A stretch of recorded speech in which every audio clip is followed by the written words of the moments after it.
নমস্কার বন্ধুরা, চলে এলাম আবার আজকে একটা নতুন ভিডিও নিয়ে।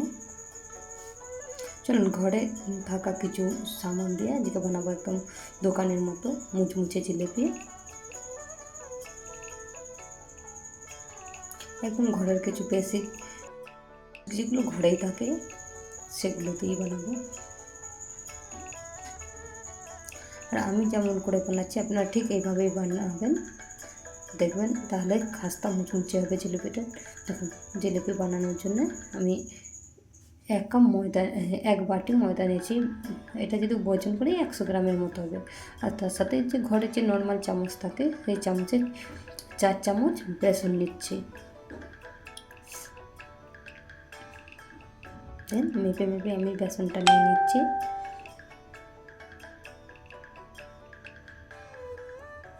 ঘরের যে চামচটা একদম নর্মাল যে চামচটা থাকে, যে চামচ আমরা সবসময় ব্যবহার করি সেই চামচটা দিয়ে এর মধ্যে আমি একদম 1 চুটকি বেকিং সোডা দিয়েছিলাম। সেটা দিয়ে ভালো করে একটু বেকিং সোডা, ময়দা আর বেসনটাকে ভালো করে মাখিয়ে নিচ্ছি, একসাথে মিলিয়ে নিলাম। আর তার সাথে টক দইটা দিয়ে, টক দইটা জরুরি, টক দইটা দিতেই হবে। এটা 50 গ্রামের মতো টক দই আছে। টক দইটা দিয়ে একটু মাখিয়ে নিয়ে তারপর দেখুন যেই বাটিটাই করে আমি ময়দা নিয়েছি ওই বাটিটাই করেই আবার জল নিচ্ছি। 1 বাটি জল নিয়েছিলাম, একটু একটু করে দিয়ে মাখছি, নাহলে একসাথে যদি জলটা দিই তাহলে ওটা ময়দাটা গোলা গোলা বেঁধে যাবে। ওটা একটু একটু জল দিয়ে ভালো করে এটা মাখাতে হবে। আপনারা চাইলে হাত দিয়ে করতে পারেন, হাত দিয়ে করলে আরও ভালো হবে।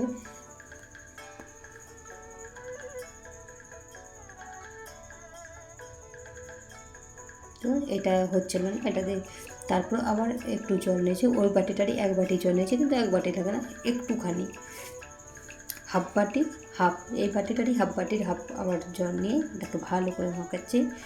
এটা আমি একটা কাঁটা চামচ দিয়ে মাখাচ্ছি যাতে যে গুটলিগুলো ময়দার যে ডোলা ডোলা বেঁধে গেছে ওটা যাতে ভালো করে। তারপর আমি আবার ওটা দিয়েও হচ্ছিল না বলে আবার হাতে করে, দেখুন হাতে করে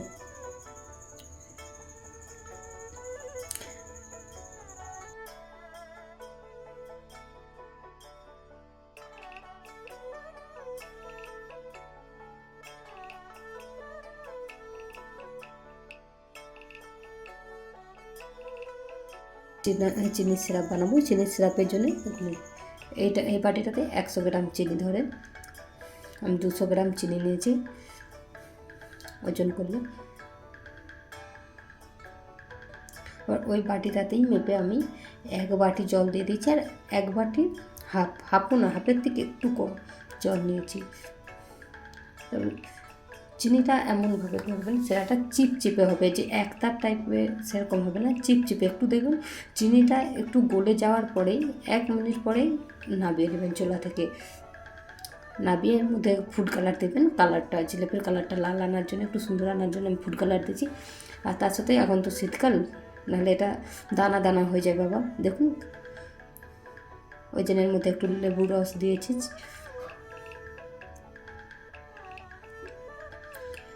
আমি ওই ব্যাটারটা মাখানোর পরে এক সাইডে ঢেকে 10-15 মিনিট রেখে দিয়েছিলাম। তারপরে ব্যাটারটা যখন আমি জিলিপি ভাজবো তার 1 মিনিট আগে আমি এর মধ্যে একটা ইনো দিয়েছি, ইনোর মধ্যে একটু লেবু দিয়েছি। এবারে ব্যাটারটা দেখুন, এর থিকনেসটা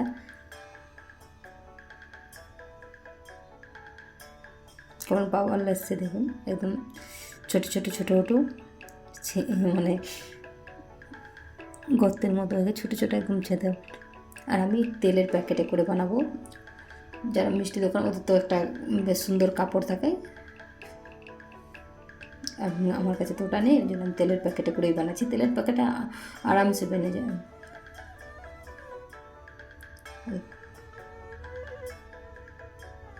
একদম মুখে দিলেই জিলিপিটা এত সুন্দর হয়েছে যে মুখে দেওয়ার পরে একদম সাথে সাথে গলে যাচ্ছে মুখে, তো একদম একদম মুচমুচে হয়েছে।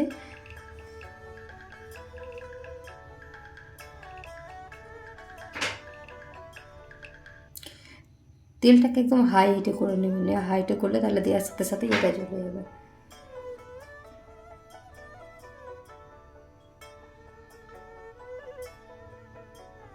দেখুন ভাজা হয়ে গেছে, দেখুন কেমন ভাজাটা হয়েছে দেখুন। এটা সাথে সাথেই তার চিনি সিরাপে দিয়ে দেবেন, নাহলে দেরি হলে এটা মানে ঠান্ডা হয়ে গেলে এর মধ্যে চিনি যে সিরাপটা ওটা ঢুকবে না জিলাপির মধ্যে।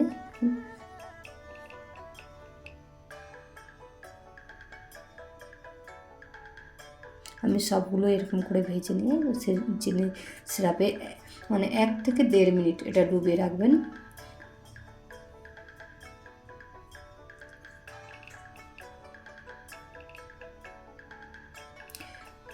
এর সাইজ জিলাপির তো সাইজে যাবে না, জিলাপির টেস্টে যাবেন। একবার ঘরে এরকম বানিয়ে দেখতে পারেন, দোকানের থেকেও সুন্দর হবে। দোকানে তো মানে অনেক দিনের ব্যাটার থাকে, ওরা মানে পচিয়ে পচিয়ে বানায়। সাথে সাথে ইনস্ট্যান্ট যখনই মন হবে, ঘরে এই জিনিসগুলো অবশ্যই মানে সবারই ঘরে থাকে, ময়দা বেসন এগুলো সবার ঘরেই থাকে।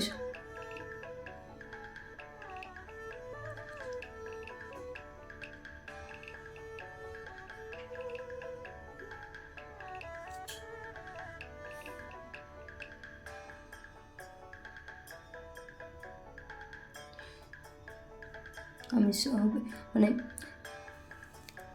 আমি যেটা এটা মেপে দেখি যে 150 গ্রাম, 150 গ্রামও হবে না, যে শুকনো যে মানে উপকরণগুলো সেগুলো 150 গ্রামও হবে না।